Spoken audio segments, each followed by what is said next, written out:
Ok, donc bonjour. Moi je vais vous présenter, du coup je vais vous faire mon run sur des techno web modernes. Faire un site en full stack, donc avec une stack moderne.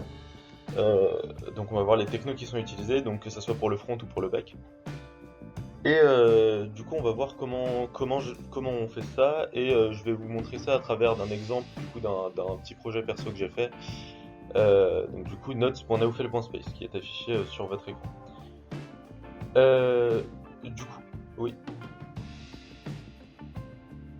Oh merde. Putain, fais chier. Attends, je... Ouais, attends, je vais changer de fenêtre et je vais partager tout mon écran. Ok. Je pense que ça sera mieux comme ça. Vous voyez mieux? Ok. Bah du coup, je vais recommencer parce que j'ai mis de lancer l'enregistrement. Ok, du coup bonjour et bienvenue à Srump. Moi je vais vous parler de technologie web moderne et donc du coup à travers d'un projet que j'ai fait de manière perso, du coup notes.neofel.space qui est affiché sur votre écran, vous pouvez visiter le site. Et donc du coup pour ce projet j'ai utilisé des technos dites web modernes, que ce soit pour le front ou le back. On va voir ce qu'elles sont, qu'est-ce qu'elles proposent comme avantage et qu'est-ce qu'elles font déjà. Donc déjà le projet, on peut voir que c'est un truc assez basique. On arrive sur une page d'accueil, ça nous liste toutes les notes qui ont été publiées. On a un bouton New Note avec lequel on peut publier une nouvelle note et elle s'actualise dans la liste des notes. Donc du coup tout ça derrière il faut une DB, il faut le front du coup qui est délivré, et il faut une DB derrière pour pouvoir stocker toutes les informations. C'est pas la chose la plus complexe du monde, mais en soi ça permet d'apprendre pas mal de choses et c'est plutôt cool. Donc du coup pour le front, par exemple, il y a trois technos principales. Du coup c'est React, Apollo Client et Webpack. Donc du coup on va voir ce que c'est ces trois-là. Donc React et Webpack, qu'est-ce que c'est? Alors React c'est un framework JS et TypeScript, enfin JavaScript et TypeScript, qui permet de créer des composants, donc du coup des éléments de page HTML, et de les gérer indépendamment les uns des autres. Ça va nous permettre de faire pas mal de choses, comme on va le voir juste après. C'est vraiment une manière particulière de développer, c'est une manière assez sympathique. Euh, et du coup Webpack, alors parce que du coup, vu que React, on fait tout en JS à ce moment-là, Webpack va nous permettre de transformer tout ça en un seul script qui va être interprétable par tous les navigateurs. Enfin, tous les navigateurs qui ont une engine de JS. Donc du coup, React, comment ça marche? Donc React, on va prendre comme exemple ce rectangle blanc. On va partir du principe que c'est mon site web.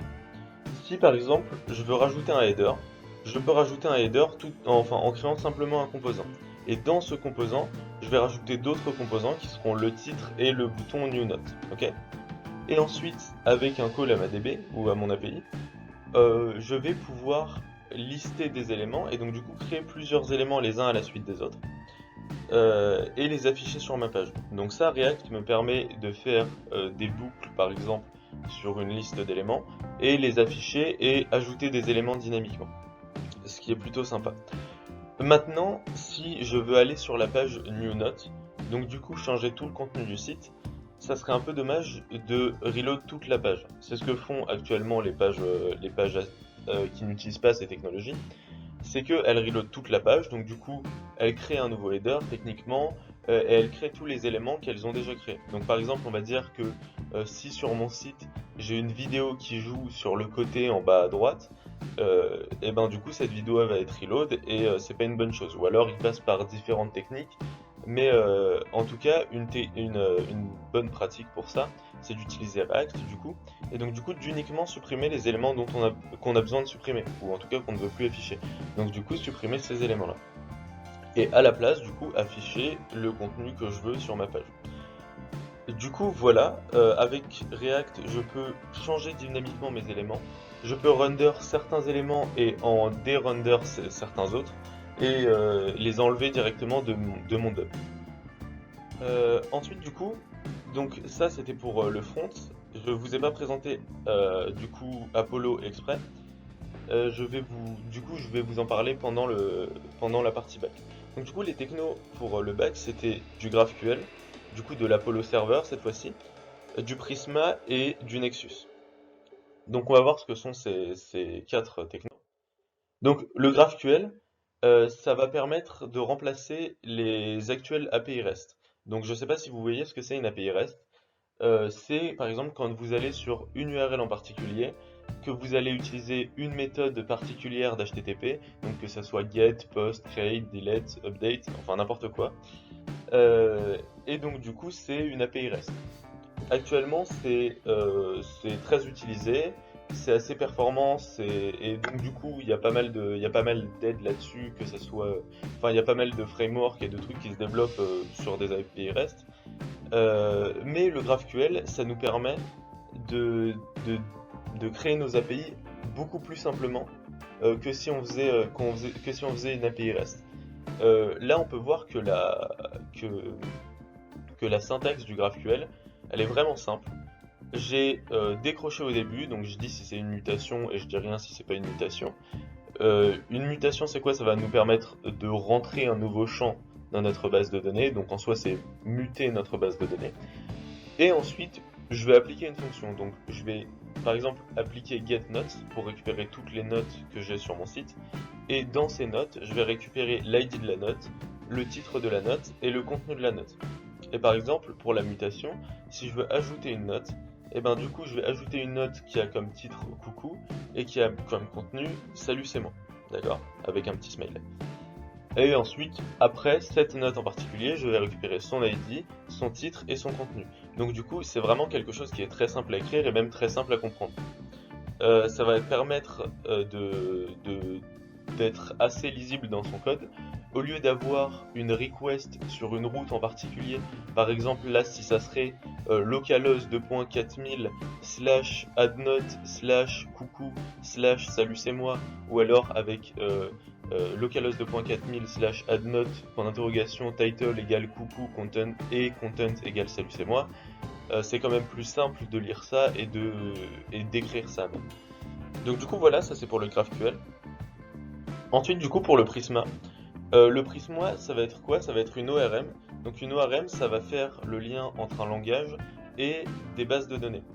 En l'occurrence, Prisma est sympa parce qu'il permet de gérer plein de bases de données et il va nous permettre de créer des modèles aussi. Et donc du coup, avec certaines fonctions du Prisma CLI, d'exporter notre base de données directement depuis Prisma sans avoir à faire de SQL ou de NoSQL.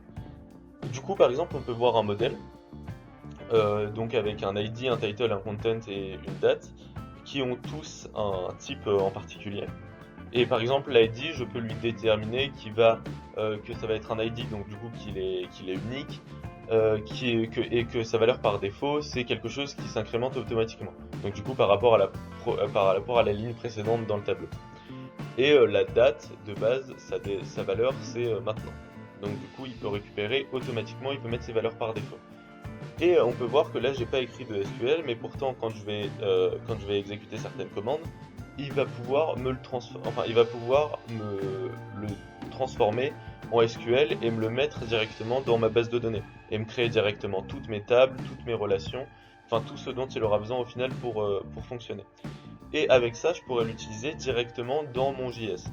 Dans mon JS, je pourrais directement importer Prisma et le connecter du coup avec mon schéma Prisma et lui dire ok, va chercher telle information dans telle table et par exemple récupère-moi tout le contenu de la table notes par exemple. Si je veux récupérer toutes mes notes, j'ai juste à faire un prisma.note.findMany et voilà, là j'ai récupéré le tableau de toutes les notes que j'ai depuis le début du site. Et du coup, ça va permettre de le transposer dans pas mal de types de DB. Donc là, j'ai mis MySQL, Postgres et MongoDB pour l'exemple. Je sais pas si d'autres sont supportés, mais en tout cas, ces trois-là sont supportés. Du coup, ensuite, les technos, c'était Apollo et Nexus qui vont de pair. Donc, Apollo va permettre de créer un serveur pour recevoir du GraphQL.